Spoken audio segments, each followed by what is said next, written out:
bar. That extra gear, the first 3 steps. Huge strides in the performance. That I might not be the player I am today. All right, welcome to another episode of Behind the Gear. And today we are sitting with our most sought after guests, hard to get guests. Coveted is the word you're looking for. That's right. Guests. That's right. No, we got Kevin Galerno and Max Campbell. And I know we've done a couple in the last little bit together, but it's kind of fun just to chat about hockey, skill development, things like that. And one of the things I wanted to talk about a little bit today was kind of where skill development's come over the last bunch of years, and especially in the last like 5-6 years. If you look at obviously hockey when we were young, or even before us, you know, from like the tube skates, the straight sticks, or the wood sticks, you look at in the last, let's be honest, 20 years, gone from wood sticks to one-piece $300 sticks. Yeah. That are unbelievable. The technology's crazy. The shots are way different. And even how we shoot the puck and how we do all that kind of stuff is different. I think skating's kind of stayed pretty much the same. I mean, guys are faster and guys are quicker and stuff, but for the most part, skating's maybe changed a little bit, and we can chat a little bit about that as well. But what are some of the biggest things you guys have noticed over the years as far as skill development and how it's changed and how it's kind of evolved a little bit? Even if you think back on when you were young, Max, I'll throw it to you. Yeah. Well, just when what you said there, like with the skating, it's kind of always been around. Like there was always people doing power skating back when we were growing up. But just aside from that, now that you can go out and, you know, work on your shooting or your puck skills, or the fact that teams are bringing coaches in to work on those specifics with players is pretty crazy. And now like it's pretty much, if you're not doing it with your team, it's kind of weird almost, right? Like if you look at most organizations or even specific teams, they're all kind of working with somebody or getting a couple different people out to mix it up throughout the year. But yeah, it's definitely it's pretty crazy. It's gone a long way. Yeah, for sure.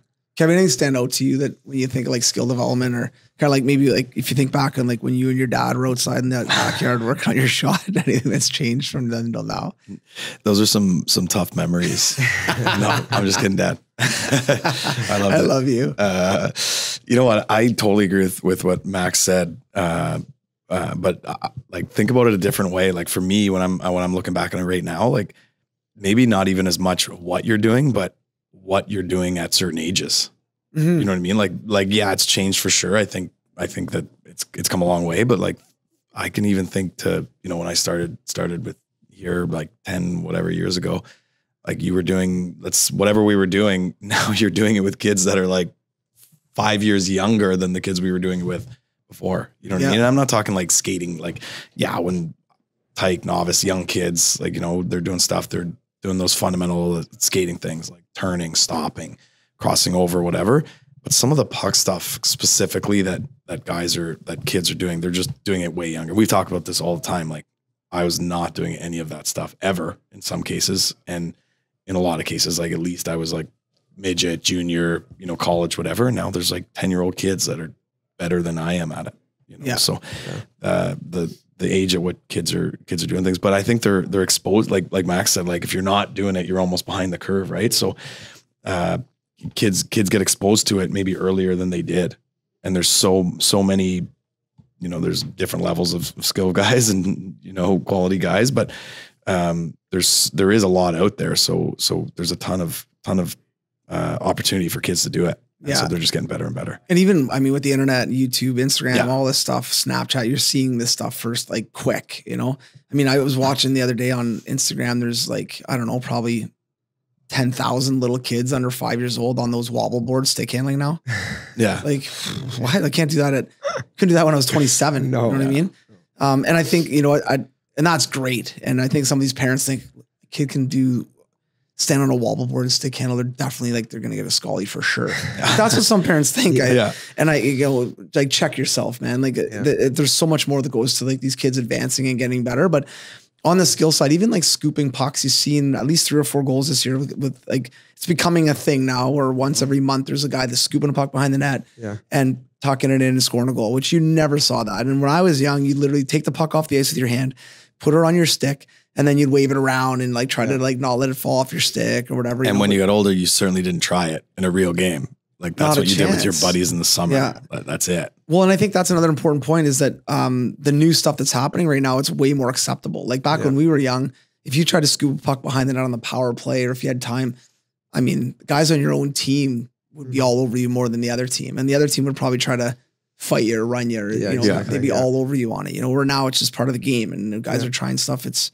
I think there's a fine line. I was talking to some kids that are playing minor hockey, and they said like one of the players in their teams tried like 5 or 6 times on the power play when he's got options to make passes.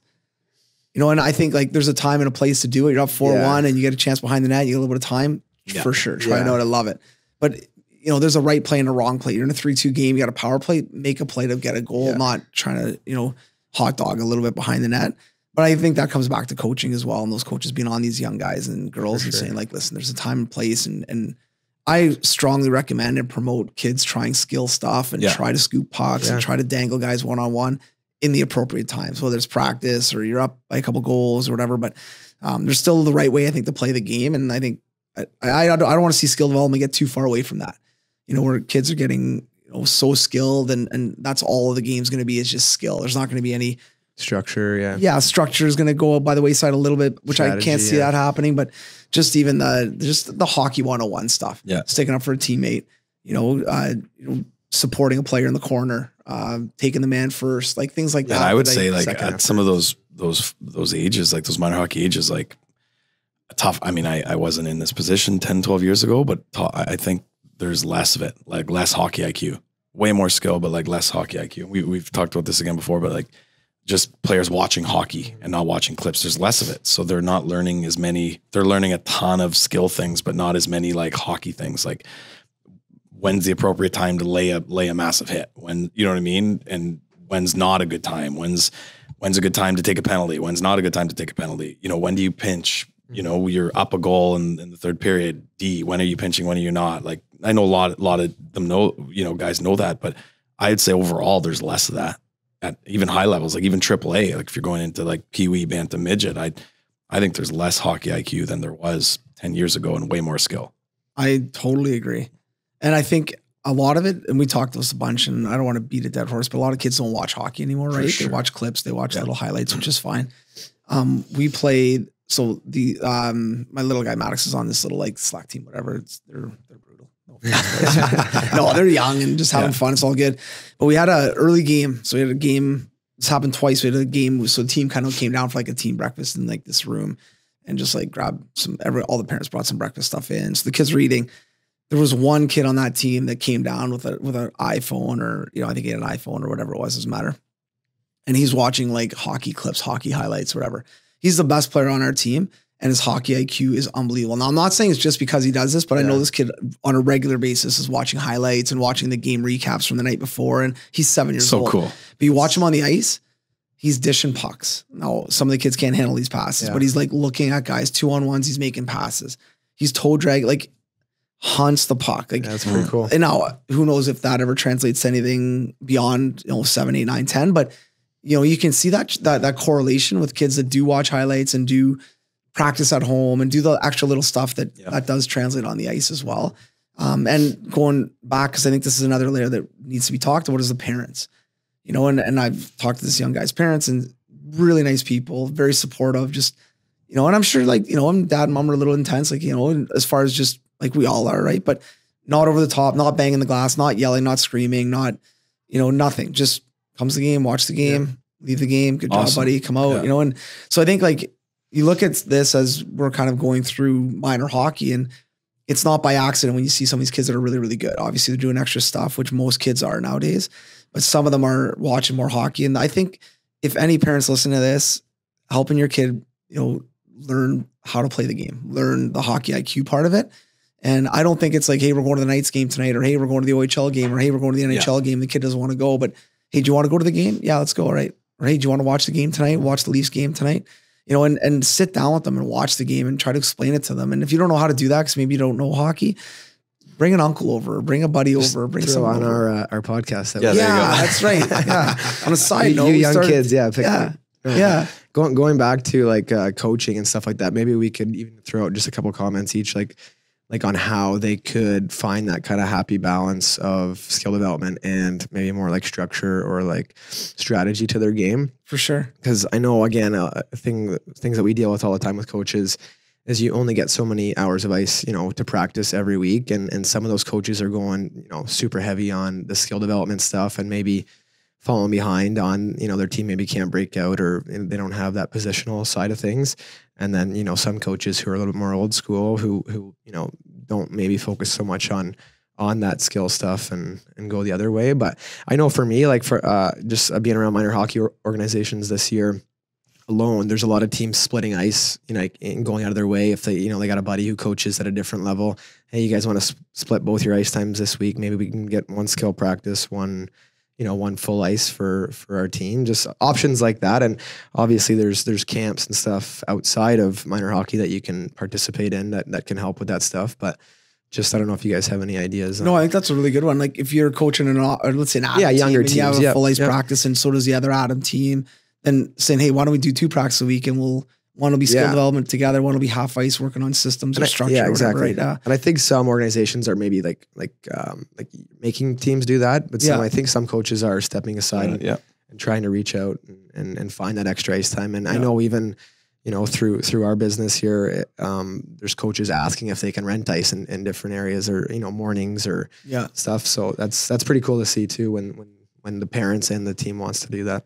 Yeah. I was talking to a coach at an association that we work with last week or the week before, and he said that he had a peewee team. So he has 2 boys, and one of them's peewee, and then one of them's novice.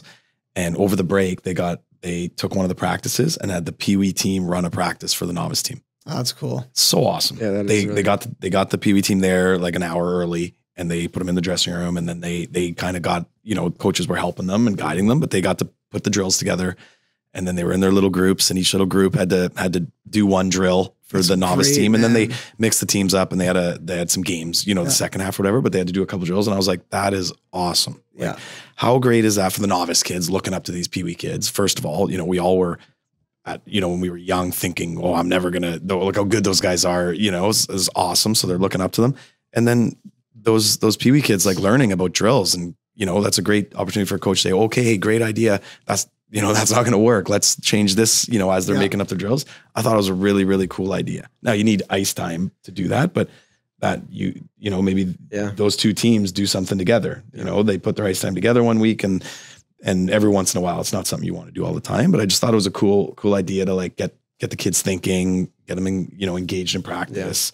The young guys get excited to be not taught by coaches and taught by their older siblings or friends or whatever. I thought it was a really cool idea. Well, we just talked about hockey IQ and getting how many kids right now you grab bantams or midgets, so older kids, 13, 14, 15, and you say, write up 3 drills we could do a practice today, and they wouldn't have a clue how to do it. And they've played minor hockey for 7, 8 years. Yeah. Mm-hmm. And they'd have a hard time coming up with 2 or 3 drills and being able to run them, which is honestly embarrassing. Yeah. And it's not on them, but even as a coach out there, like, having maybe a bantam or a peewee that, hey, you 3 players, I want you to come up with 3 drills for tomorrow, 1 each, and we're going to run those at practice tomorrow. Now, if they're dog crap, then maybe you don't run it, but you help that player develop a better drill. And, but having these players think a little bit more, drive the bus a little bit more rather than always being a passenger, right? But developing hockey IQ, well, why do you want to do this drill? It's got really good passes in it, and you got to support the puck. Perfect. That's a great idea. Let's do that, right? And helping these young kids learn how to basically coach the game and be a part of the game and why we do these drills. And one of the things I tell players all the time and coaches is, it doesn't really matter what the drill is, really. If you do a J drill or you do whatever it is, doesn't matter. As long as the concepts in the drill are explained to the players. This is why we're doing this. Yeah. This is when we use it in a game. It could be the simplest drill in the world, but if you explain it properly and there's key emphasis on making good passes, calling for your pucks, keep your feet moving on your shot. It could be a boring, mundane drill, doesn't matter, but man, they're going to get something out of it if you're explaining those little concepts properly. Yeah. Mm-hmm. So for young kids to understand why you're doing a drill, that's huge. How many times have you gone to practice in minor hockey that, when we played, you have no idea why you're doing 5 circles. Yeah. No one's told you. You're just working on crossovers, I guess. Yeah. Right. And I went through most of my minor hockey not having any clue why we're doing certain drills. Just go skate as fast as you can. Yeah.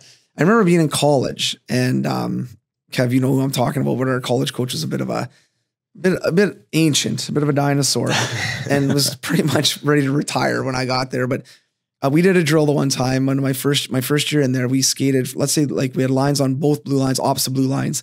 You skated all the way down the ice, around the net, all the way down the other side, and took a shot on net. I went behind the net and I got hit with a slapper in the neck from my captain. Now the puck was fluttering, but it hit me right in the neck. I lost my mind. I went skated by the coach and said, this is an effing joke. I'm a freshman. So like, any other coach would probably threw me off the ice. Yeah. Like this drill's an effing joke. And I was so hot, but I had this big welt on the side of my neck from taking a clapper off this dumb drill where we were skating behind the net while guys were shooting. Like just what I'm getting at is like, you think like as a minor hockey coach, these other coaches are so great, or these OHL or these NHL or these college coaches. Like, no, man, the drills you're doing are pretty much probably better than some of the stuff that they're doing up there. But again, how you explain it, how you run it, the concepts that you teach in it, I think are huge. And keeping that in mind when you're putting your practice together. And before Blazer alienates every like OHL, junior, college, and pro coach, some of them are good, just not some of them aren't. Yeah. So anyone listening, they're not all bad. Yeah. No, I think there's obviously unbelievable coaches out there, but and even like in minor hockey, you got young parents that are like, well, I just want my kid to play AAA because the coaching is going to be so much better. No, it's not. Yeah. Some of it is for sure, but there's some unbelievable coaches coaching B hockey, A hockey, AA hockey that you might be better off playing there because you're going to get more out of that year than you would playing AAA on having most of your practice in scrimmages. But some of that comes down to the coach. Like it's the coach's fault, right? And that's what you're saying. But let's look at those minor hockey coaches, whether you're AAA or whether you're a AA or rep or local league, whatever. What are most of the coaches' like goals for the season? Win. Gotta win 3 out of our 5 tournaments. Gotta win playoffs. You know what I mean? Like, let's say you're a rep, small town rep team coach. Like, would your goal and you got you got a solid team. You got a couple probably a little bit more parity in your skill level. So a couple weak players, some really good players. Wouldn't it be so like those kind of weaker players are like middle of the pack by the end of the season? Maybe, at the end of the season, you had 3 kids that moved on and made the AAA team or AA team next year. Like that's a successful season. I know we got to win, want the kids to have fun and winning is fun to most parents and kids. I get it, but let's win some games. Let's have some fun, but let's improve the kids. Let's get those weaker kids so that they're right in the middle of the pack to start next season. And those better kids are if they want to, you know what I mean? Most kids go out to try out. That's just kind of the nature of the beast, nature of hockey. Like you try out for the higher level team of what you made last year. So let's get those kids, that would be a successful year if those kids are making a AA team, a AAA team. Because a coach, like, I didn't do that. They did that, but I helped them. Like we helped them as a coaching staff. I think on the development side, that's a successful season. That's what minor hockey is for. Right. But that's not how it's run, right? Like these parents, and you have a parent coach who's got a son who's a defenseman. He's shortening the bench. He's not playing that bad goaltender. He's trying to win. It's unbelievable. We just played in this tournament. The one goalie, I don't even know if he played a game. Yeah. They were pumping us 5-1. We switched our goalies out halfway through the game. Then there's 7. Yeah. And this goalie didn't touch the ice. And you've talked to a coach before, like, hey, how are tryouts going? Terrible. We lost 3 kids from last year to AAA. Right. Hey, congrats, man. Good for you. Like, that's awesome. And their coach is devastated. 40-year-old man coaching 8-year-olds, 10-year-olds, whatever. And they're devastated because some kids moved on to a higher level. But have you seen his jacket? Yeah, it's got for sure. 2012 champs, 2015 champs, 2017 champs. Like that's the thing, right? For sure. And I agree with you 100%. I think what is the goal? The goal is to like move kids on, get kids better, get kids develop more. And we're not, for anyone that's like, we're not saying you have to play double. You have to move on to a higher level. But if you want to, like kids want confidence, so you can come back and play local league or come back and play wherever. But if you help them with their shot, help them with their skating, they're going to have fun. They're going to have more fun because they score more goals or they pick up more passes or they get the puck more or they're better on D. They can skate backwards and stop a one-on-one. Like it doesn't have to be because you're trying out for a better team next year. That's not what I'm saying. Yeah. Just like, let's worry a little less about that championship jacket and trophy and more about what are we doing for the kids? Because they will go hand in hand. If you help the kids, your team will get better. Yeah, definitely. And like we were talking about earlier, like even a little bit of there's the hockey IQ part where you're helping them with game stuff, but you're also helping them if you're doing that other stuff, you're helping them be better kids. Yeah. Better hockey players, kids. Like if you smash your goalie in the face, go give him a little tap on the pads whether it's in warm up or whether it's a practice, like those things all go hand in hand. I don't think there's like a coach that's really good at the skill stuff, but doesn't teach hockey IQ stuff and doesn't teach them anything about like how to act as individuals, like whether at a hotel to turn, like, the kind of coaches that have the right idea do have a mix of all that stuff. I think not always, but in a lot of ways, like they cover kind of all facets. You know what I mean? Yeah. If you have your best player on your team, he's acting like a like he shouldn't, whether you're at wherever, you're still giving him crap, even though he's the best player on your team. Yeah. And that may not always happen, but it's just like you said, just comes down to what their goal is and what they're hoping to get out of the season. Yeah. That's good. One thing you mentioned, Max, was about maybe some coaches do skill all year and don't have a lot of structure. And then other coaches do systems and power play and all this stuff and don't do a lot of skill. And I think at the young ages, there's got to be a happy medium right there, right? Because if you do a ton of skill with the kids, but they have no idea how to play their positions or no idea how to forecheck, then it's hard to play. Like they're not going to be very good. But adding a little bit of structure and my big thing, and you guys tell me what you think, but when I talk about structure and systems, to me, those are two totally different things. Structure to me is showing a winger how to play the wing, stay in his lane a little bit at young ages, right? And then centerman can kind of go in all four corners, play everywhere. The other winger is going to stay up and down his lane. And if he's, D are going to stay on the blue line and, teach them how to gap control a little bit. Yeah, more positional structure. When we're forechecking, we're going to have one player in, one player staying high, one player supporting the puck. And, and I know this, like we've all done this with a bunch of teams, obviously, and again, going back to this little team that I was coaching, we did it with them. And once we added a little bit of structure in one practice and then a second practice, our next game was unbelievably different. And when we said one man high, the kids knew what we were talking about. Yeah. When we said go hard on the puck, they knew what we were talking about. When we said back check, they knew what we were talking about. So just adding a little bit of that structure changed how we played. Not that we were great, but it just was way more enjoyable to watch, to be honest with you. But then you have some coaches at those young ages that are like trying to set up a power play at 8 years old. Well, I mean, that's more like the system or strategy. Yeah, like let's maybe pump the brakes on that a little bit. Even in Adam, like I understand it's competitive, it's AAA, but really, I don't think anyone's ever got drafted out of Adam. Sure. Let them play. Let them all play the power play. Let them all play penalty kill. Let them all get an opportunity to like get better at stuff, and do skill development, add structure to your game. If you want to add a simple forecheck or a simple back check or whatever it is, like D-zone coverage, fine.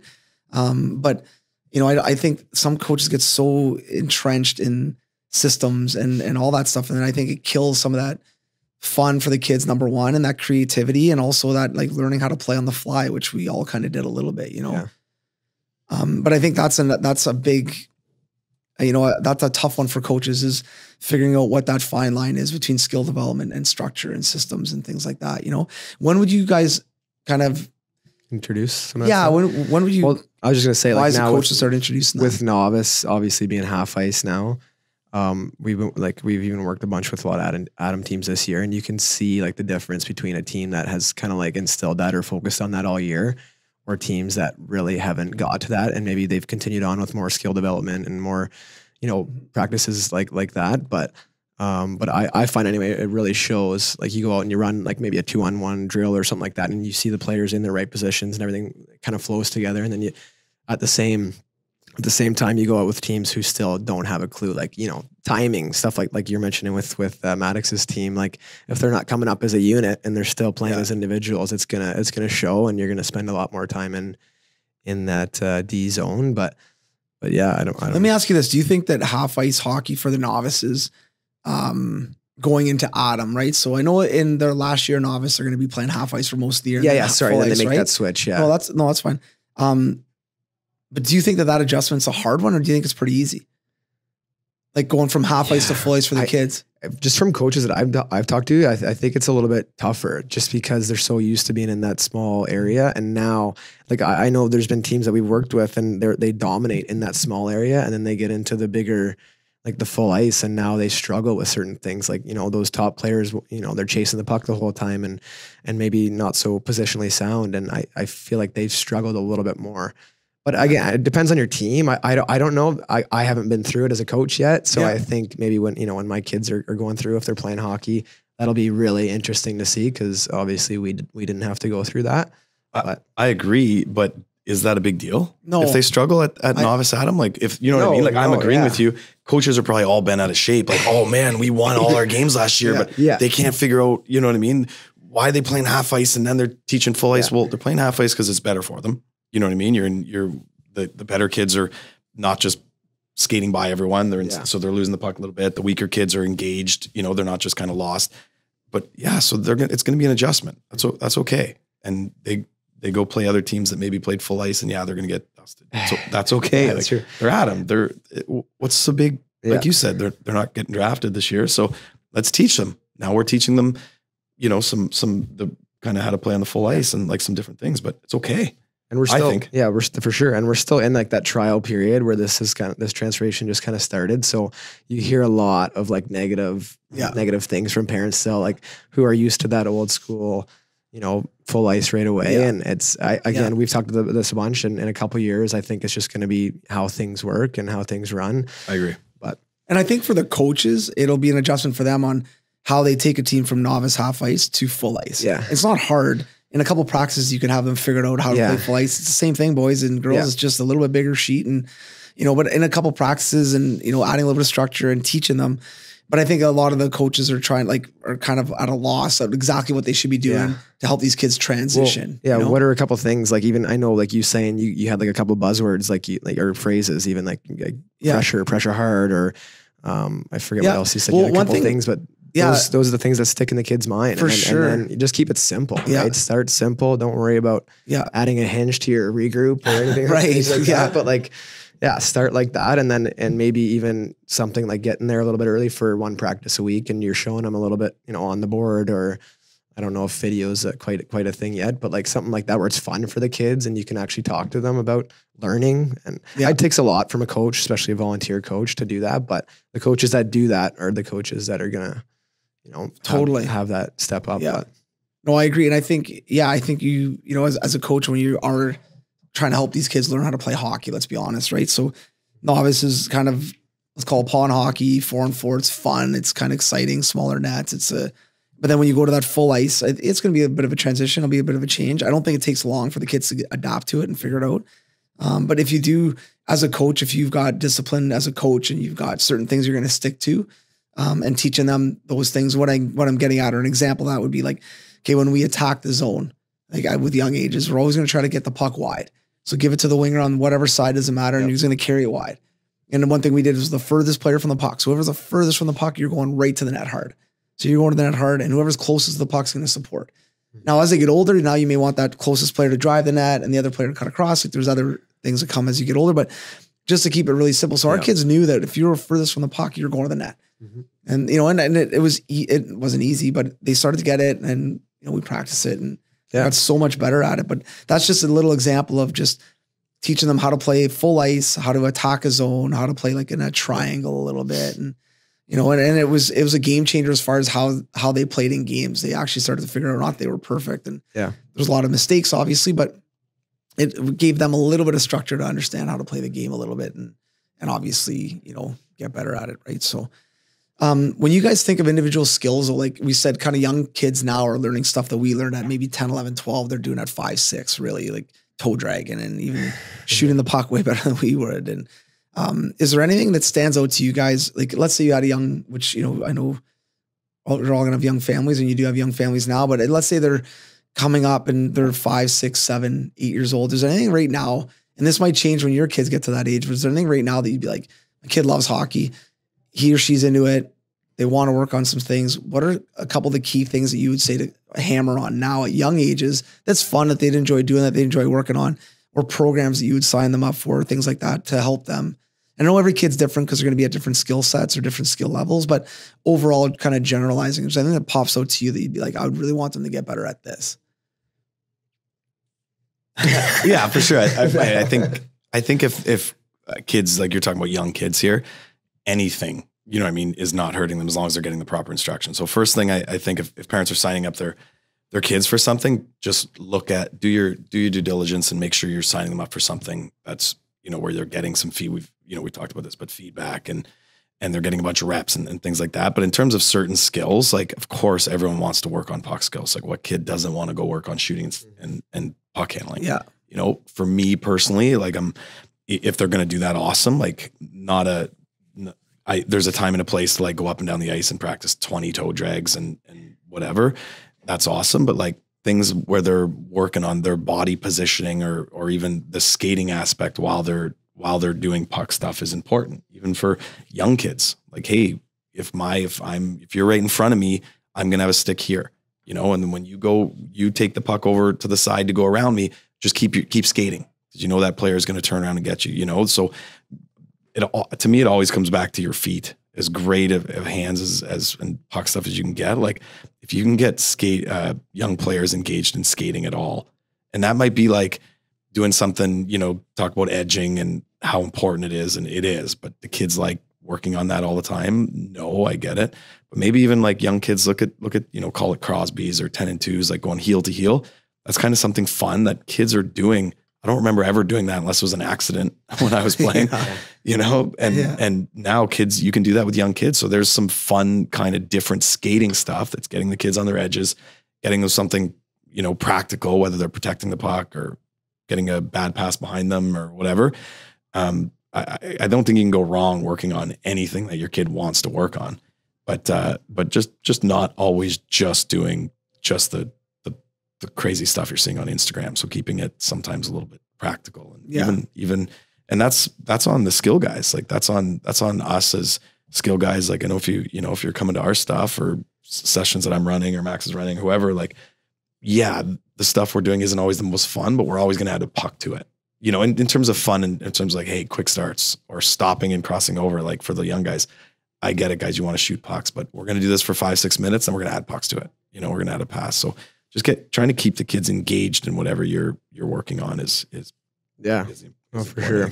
I think when you talk about like specific skills too, like what Kev said, the kid has to kind of want to work on something. Like you're not going to, if you're forcing a kid to do something, they might pick up a few things, but they're not going to be dialed right in. But like if they're working on something at home, like you said, they're watching a video and they want to go try something. Just, it's tough when you're a kid because you're just going and doing, what you think is right. You might be leaning over, taking a shot, but unless there's someone there. So that's where if a parent sees that and maybe they say, hey, this is what you're doing, this you also do it on the ice when you shoot, you're hunched right over or something like that. Or their parents have no clue. They never had played any hockey. So they send their kids to, maybe a camp or subscribe to a video online or something like that. But maybe they're checking every once in a while, hey, this looks a lot better, or, and again, it's how involved the parents want to get. But that's one thing I noticed. Oh, my kid was at home and shot 500 pucks today. And yeah, he kept his feet facing the wall. The net was over there. And he just wound up and shot like 50 pucks hunched over, right? He goes and he can rip it bar down, but he's almost hitting the boards every time he shoots. Like just, that's what I find, like little stuff like that. And parents are always asking, what can I do at home? Like, and going back to what Kev said about the footwork, I think that's huge. And maybe going back to like that shooting pucks, maybe you're taking a couple steps before you take a shot, or you're catching a pass and you're moving laterally and then you're pushing back towards, and stuff like that we see a lot that parents might not think about, but that timing and that even balance and the whole kind of process is huge. And we could go on about this kind of stuff forever, but I think that's good. And I think you look at any young, like 5, 6, 7, 8, 9, 10, even 11, who are the best players on the ice for the most part? The kids that can skate. Yeah. So the best skaters. So at the end of the day, work on skating, work on edging, work on footwork, work on 10 and 2s, new age stuff that guys are doing, little fakes with your feet. They kind of throw people off with little kind of speed checks or little kind of fake stops, and all that stuff I think is huge. And edging is going to be the biggest thing. If you can turn and cross over, if you can glide okay on both sides, because most kids will glide well on their right side, let's say, and their left side, their one foot's in the air, or they're sliding it a little bit, right? So the better they can get at that is huge. The second thing I would say is being able to control a puck, just being able to push a puck or handle a puck with your head up. Because at young ages, most kids have their head down and they run into traffic or they run out of room or they don't see options. So, you look at some of the kids that we know really well that are really dominant at 7, 8 years old, head was up. They could stick handle a little bit with their head up, which is, again, you practice that at home. It's not hard. It doesn't cost you any money. And again, if the kid wants to do it, I think that's huge. And for me, the last thing would be shooting, like being able to just take a proper wrist shot, and start working on that. Now, the thing that's hard with that is when kids learn the proper technique of a wrist shot at 7, 8 years old, their shot sucks. And they want to flip it again because they shoot off their toe, they can get it in the air. And I don't discourage that. I think flip shots are fine. I think flicking the puck is okay at certain times. And what does a goalie do at that age too? It just sprawls. So it's easy. The chance of you scoring if you get it up too. So it's massive, right? Yeah. And the big sell there is like, okay, well, this goalie's going to get, like, to the young kid is like, these goalies are going to get better. And if you keep flicking the puck you're not going to be able to keep up with them, and they're going to save everything on you, right? So, but having them work on that a little bit, and the other thing too that I think is big, and I would strongly recommend this to any parent that's playing ball hockey with their kid, or stick handling with their kid, use the backhand of your blade. Yeah. The kid has a puck on the backhand or ball on the backhand and you're playing, it's like, oh no, buddy, like just hit it with your backhand. But get them comfortable on the backhand of their blade because we see it all the time. Minor hockey kids don't know how to use the backhand of their blade. And it's a 50% of your blade, right? So you got to be able to use that at some point and know how to hit a pass or get a pass or shoot a puck.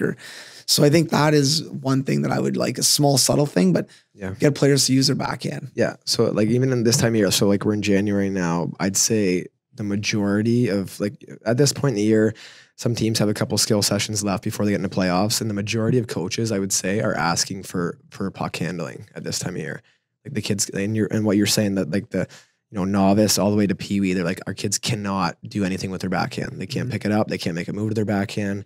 So even like you're saying off the ice, if you can just work on handling the puck around your body, because when they're skating with the puck initially, they always want that puck out in front, right? So being able to, like you said, get outside your feet or make a play is huge at that. Yeah. Just going back to when you said about skating, like working on skating, and I know people always ask me, but what are, and we've talked about this before, but what are a couple things that people can do off the ice, or maybe like, families who maybe don't have that extra money for skill sessions on the ice, or maybe their organization doesn't offer anything extra like that, but what are things that they can do off the ice? What do you guys think? Well, I think in Canada, we're kind of fortunate because we got cold weather. So there's going to be free outdoor rinks that you can go to, or free, like, or really buddies, neighborhood buddies. Yeah. And stuff or like really that. cheap public skating. And I think that's huge, man. If you can go public skating, like think of when we were young, we'd go there, probably meet girls or whatever, but we'd rip around in public skating. Or I was fortunate in Sudbury, and I think a lot of you guys were too, with outdoor rinks. We'd play in outdoor rinks all the time. But just getting out on the ice even once a week extra is huge. You'll notice a massive difference in your kids skating just by getting them out doing reps. And don't be out there at a public skate trying to teach your kid how to, like, you can help them obviously, but just let them have fun, let them enjoy the game, let them enjoy skating and things like that. For anybody who's in a warmer climate or maybe doesn't have access to rinks, or it's really expensive to get on the ice, I would say honestly rollerblades. Like I think rollerblading is a pretty inexpensive way to get a set of rollerblades or get chassis put on your old set of skates that you can rollerblade around. And I think that's a great way to, get better at crossing over and skating in straight lines. Just be in that, in that position. Like using those muscles and stuff for sure. Yeah, and things like that. But yeah, like some parents, like they just won't make that effort, and they're like, oh, my kid's skating sucks. But yeah, you mentioned like free open ice or rinks. Like there's a ton of rinks. Your neighborhood has rinks. Like there's pavilions that they freeze, like, or even around this area.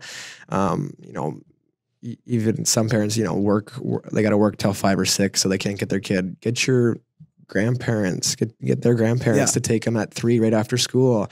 You don't have to be there to coach them. Let them feel it out a little bit for themselves. But but like you said, the reps are everything, and if they're on the ice, they're gonna feel more comfortable naturally. And then with a little bit of instruction or through their own coaches or online, whatever, that's huge. There's definitely ways, even for you to do that stuff at home. For sure, for sure. I mean, even we went out to Nova Scotia for Christmas, and we checked an extra bag on the plane full of gear. Like just had like my wife's skates, my skates, our kids' skates, helmets, gloves. And when we were out there, we skated probably 3-4 times. The weather wasn't great, but they had like unbelievable, I think I posted about unbelievable rink in Guysborough, which was like a big figure 8 outdoor rink. But we went there 2 or 3 times, and not because I wanted my kids on the ice, but it was an outdoor activity. It was killed 2-3 hours of our day. It was awesome. We all enjoyed it. We brought other people out with us. It was fun. Like we had a really, really good time with it. And it was more about that. It was more about just getting out, being outside, getting the kids to spend some energy, having some fun. There was no structure to it. There was no teaching to it. It was awesome. Like we had a really, really good time doing it. But as parents, like you said, like being engaged, you know what I mean? Like take it, because it does suck, man, to take your kids sometimes to the outdoor rink or to the rink and it's cold. You don't want to go. You're tying up skates or putting gear on. Like I know it's just put a little Baileys in your coffee. Yeah, exactly. Yeah. So I understand that it's a bit of a grind at times, but it's at the end of the day, I think, and this is me being totally biased, but being in a cold climate in Canada, whatever it is, but I think, if you have a son or a daughter, I think swimming is really important. I think they should know how to swim, just be able to tread water, be in the pool. Right. And I think for the most part, they should know how to skate, like just because maybe they'll go with their school at one point, and they don't have to be good skaters, just being able to feel comfortable on the ice. Because often, I'm sure you guys have met people too that you meet them at 25, 30, like, hey, we're going to go public skating, a bunch of us, you guys want to come? Like, I've never been on skates before. I haven't skated. I never really played, never skated, right? Which is fine. But man, it sucks. You know, there's so much opportunity just to do that. And I'm not saying everyone's going to be able to skate. That's not what I'm saying, but it's one of those things that I think is. And we are fortunate, like you said, with the seasons. Like we got hockey in the cold seasons. We got the lakes and stuff. Yeah. So that is kind of like our two pastimes for sure. And ride a bike. You should be able to ride a bike. Ride a bike. Two wheels, not four. Huge. 2 wheels. No, one wheel. Yeah, unicycle. Unicycle would be good. Yeah. Oh, yeah. You still ride a unicycle, Kev? Oh, not anymore. Not in a long time. Not since you quit the circuit? Yeah. Yeah. Yeah. Hey, Blaze, let me ask you something. And let me go back to kind of the very beginning. And Max, for you too, like one of your first questions was about skill development, how far it's come or how much it's changed over the last, 5-10 years, right? And we kind of started talking about like minor hockey and young guys. What do you guys think has changed, or if anything, in let's call it like pro or junior or whatever? Like, do you think, obviously, those guys, we said for young guys, how skilled they are with the puck and whatever, but how does that, what do you guys think about? About before you get into it, Blazer, I was going to mention something like that too, where I feel like when we were going through, like once we finished kind of minor hockey, and our parents, like you said, like there was power skating and stuff like that available. But I feel like once you made like that junior level, that was kind of it for skill development. For me anyway, until I got into college, and we maybe go out the odd practice before, but like we didn't take that extra time. And like we talked about, there was a lot of systems, even like junior B, like working with a couple of junior teams now, like that's what you see a lot of. Like if we get the chance to go out and work with a junior team, they're like, this is amazing. We never do stuff like this, like just breaking down certain skills and stuff. I like when I think back, it was like, okay, you made it. Now it's like, it's up to you to get better. Like, I agree. Right. And which is all, like, I get that mentality, especially when it's a career, like you're playing professional. It's a lot of it is on you, but like if a team or an organization can give you the tools to kind of get better, then there's definitely no excuse. Yeah, no, I think you're bang on. I think that's what it was like for me anyway. Like, and even young, we didn't have any skill development at all. I mean, you had the odd coach that did like help you with your passing or whatever, but our skill development for me anyways, like just outdoor rinks, just practicing by yourself, playing. Yeah, just messing around, learning and seeing a buddy do a slap shot. Like, I want to try that, or like learning how to take a snapshot. I think I was watching a guy snap pucks, and he got drafted. His name is Sean Blanchard. He got drafted to the OHL. Was a really good player, playing the OHL, and we were playing ball hockey one day, and he's ripping the ball, snapping it. It's like, holy man! So I started like mimicking that a little bit, and still didn't develop much of a snapshot till later on. But again, watching guys and watching them shoot or handle a puck. But I think once you get to junior college, it was just, you better know how to play, and maybe you got a couple of buddies that stayed after practice and messed around and like one-timers or something. Right. And just I totally would, man. For sure. And I think that is a big thing. I think nowadays though, like even in our area in junior B, there's not a lot of teams doing extra skill development. Some of them are, like you're working with, the Rockets, which is awesome, and they love it. But I think that's coming more and more relevant. Even at the college level, like, I mean, I know a lot of the colleges now in the US are doing tons of skill development stuff. And the kids have kind of grown up doing more stuff. That's the thing, right? So you almost have to cater to it a little bit, right? And now like junior level, you're getting coaches that are younger guys that had that kind of skill, right? So that's nice too, because they can work with teams before practice, or even helping it, something like a D, move across the blue line a little bit better or something like that. Totally, yeah. Where before, like our coaches could barely skate, I feel like. Some of them. A lot of them. It's not all, you're right. Not all of them, but like some of them would just be like, they'd kind of tell you what to do instead of show you or watch video. Okay, so if you think we'll come back to this the skill development stuff in pro and that, but think back in pro a little bit, maybe not so much maybe in pro, but college and junior. How many of your coaches could demonstrate a drill properly, or like walk the blue line quick and snap it, or snap a puck on the fly? Yeah, head coaches, no, not a lot. Like. Maybe in junior, but college, anything past that. Assistant coaches were all usually like ex players that could still do it. But head coach, that's very true. Yeah. And it's not like they didn't play. They played, but it's been so long and they were out of shape. Like some of them just, or the game was obviously different. They'd come down the wing and let a half slapper go. And backhand clapper far side. Clutch and grab, can opener. But in pro now, like they do almost 2-3 times a week, they'll have skill sessions with the forwards and the D, and like there's so much. And now most NHL teams have development teams with 2 or 3 or 4 ex NHL guys, or guys like me that are doing more like in-depth power skating and skill stuff or whatever. But I think it's come a long way, and For sure. but you said earlier, Max, these young kids are used to that now. So these young pros that are NHLers, they come back in the summer to work on skills. They got their skills coach, they got their strength coach, so they're doing that all summer. Then when they get to the season, they'd like to have more of that during the season, and they're the ones demanding it. That's why it's happening. And I think, the game's changed where they need to get these young players ready to play at an earlier age financially. And, so it's definitely evolved. Look at football. How many coaches does a football team have? Just a couple. Yeah. And like, why wouldn't we have like a forward coach, a D coach? Like, I know there's obviously the assistant coaches, but like, why wouldn't you have like specific stuff? Yeah. And now you're seeing more of that for an 82 game season opposed to like a 16, you know what I mean? It's crazy. Yeah, it is. And those guys are employed all year. Like they're studying, how can we get these guys better? Bank. Yeah. I mean, I know it's football and we're not quite there yet with hockey, but I think it's going to continue to grow for sure. Yeah. That's pretty cool. No, definitely. And like you said, those coaches, especially like locally, you look at like junior C, junior B, minor midget, like the high end kind of local players here. A lot of the coaches played. So they grew up like we're getting that generation where these coaches that are our ages did it. So it's just like you're saying with the players, they're doing it in minor hockey and junior. So they get to pro, they want to continue it. Well, some of the coaches are funneling, like as they're becoming transitioning from players to coaches, they did it. So they understand, and I think in the NHL, I think most coaches now accept it. And I say accept it because I don't think that generational change has happened yet where like those coaches in the NHL that played in the NHL, that wasn't a normal thing for them yet. You know what I mean? And 10 years from now, when there's kind of been a big shift, I think that when we have a lot of current players that are coaches and things like that, they grew up with it. Yeah. Does that makes a lot of sense. Like, you still have coaches bucking it. You still have coaches don't really believe in it. Oh, that's for the summer. That's why I say older accepting school it. Guys, for sure. Some of them just be like, okay, I accept it. Like, we'll do it. But they're not like completely bought into it. It's more of But even like the younger coaches that you're talking about that have played and done it, like a lot of them don't know how to relay those messages on to the kids. So I find like sometimes, like you mentioned, we go out and we do a simple drill and they're like, man, I used to do that all the time, but I would never think to tell the guys about that or just wording it differently or giving them different options. I find is something that the players really appreciate, but like the coaches are like, that's great. Like if they give you the time of day for that, like you're saying, because some coaches would be like, yep, thanks. Like, perfect. I think we know how to do that. Totally. Yeah.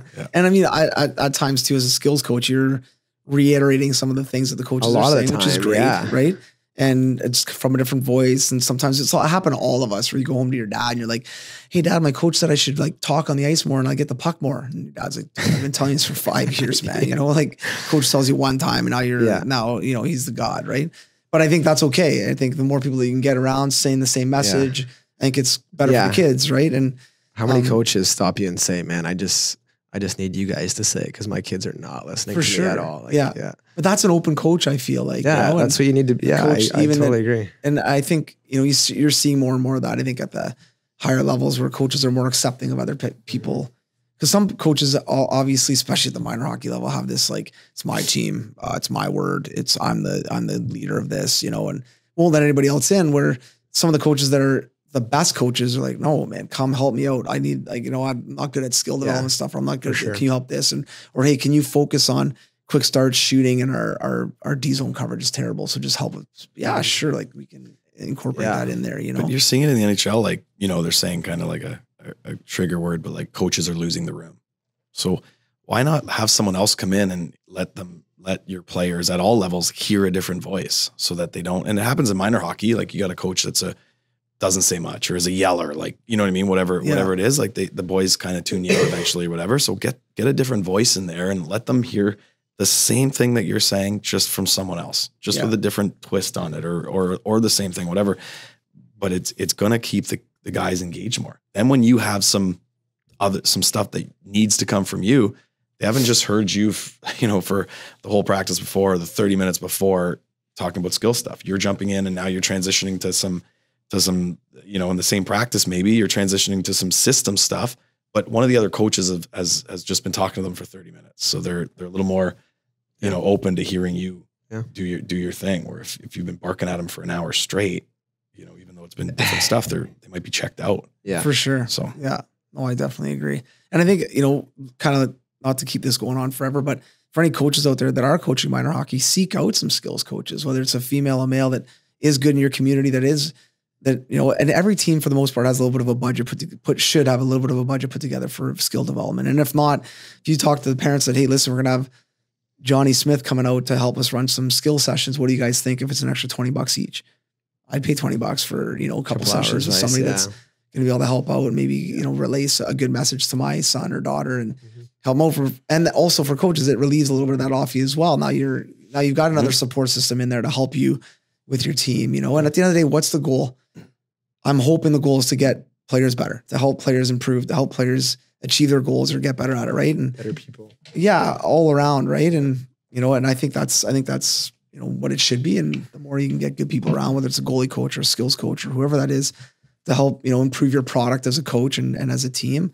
I mean, hopefully the better your players are going to be, you know, for sure. All right. Well, we'll leave it at that. I got one thing though. If you guys went back, Kev, if you went back and kind of were talking to yourself and when you were 13, 14, is there anything that you looking at your game at that age? I know it's like a little while ago. Aside from like maybe getting taller or whatever, but is there anything? Thanks for the jab. Is there anything that no? But is there anything like that you go back and tell yourself like, hey, seeing where the game is now today, make sure that you're ready for this and this, or make sure you get prepared with this and this. You know what? I don't even think it for me it's as much of, you know, seeing where the game is. I was the stereotypical small, fast, good hands, you know, guy growing up and did okay. I wish I would have spent a little more time on the other parts of my game because I always just assumed I was going to be the best player. Right.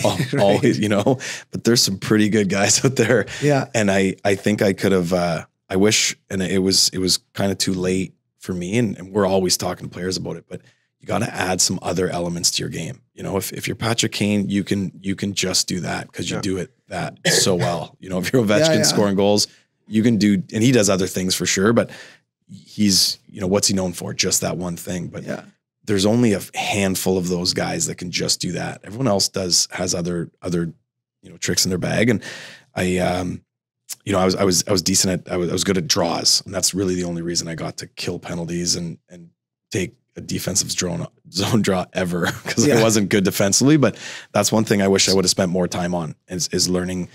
Not that I didn't know it, but I definitely didn't play the right way. And I wish I would have done more of that looking back now, especially because I would have been able to say it to current players with a little bit more of a straighter face. What I'm telling a minor midget kid right now, like that their own back check. That the ice is slanted and that those skills don't translate. Well, I'm telling you, I know they don't translate because it happened to me.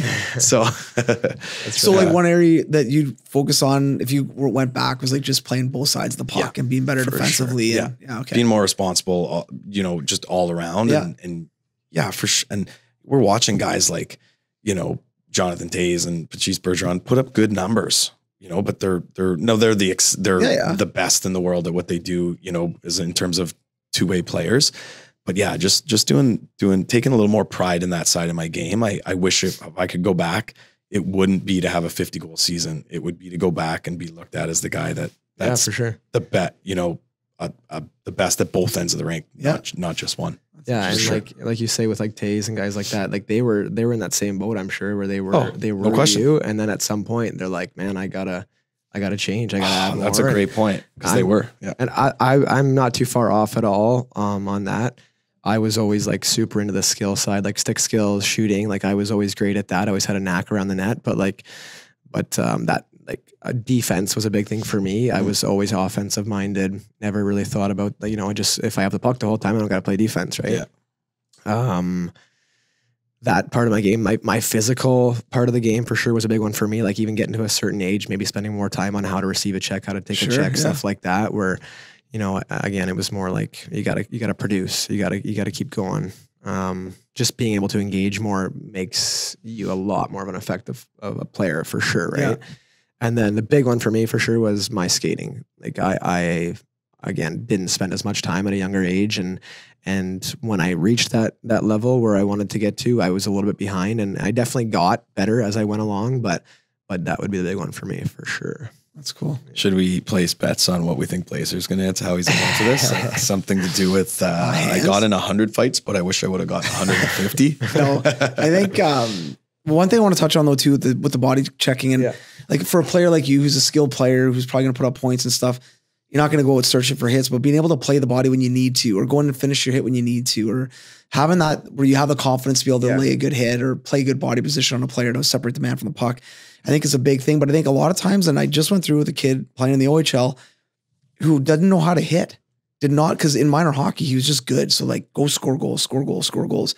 And I don't think anyone ever took the time to like, and he's not an exception. There's a lot of kids like this that don't know how to hit. Yeah. We're seeing it in pro right now where some kids don't know how to play the body, don't know how to go. And I'm not saying go lay a guy out. I just mean play your body, separate the man from the puck on the wall. Like, don't know how to finish a hit, don't know how to take a hit. And I think for any coaches out there, this is a skill, and this skill needs to be practiced. And it should be practiced at Pee Wee, in practice, playing some battle drills and teaching kids how to take a hit and give a hit. And then when it is introduced properly in Bantam as far as the skill that you need, then, they're going to feel a little bit more comfortable with that, One thing too, like if we talk about junior and stuff like that, but think about how, like, if you were that top line, that top skill guy, did you ever have to fight in junior?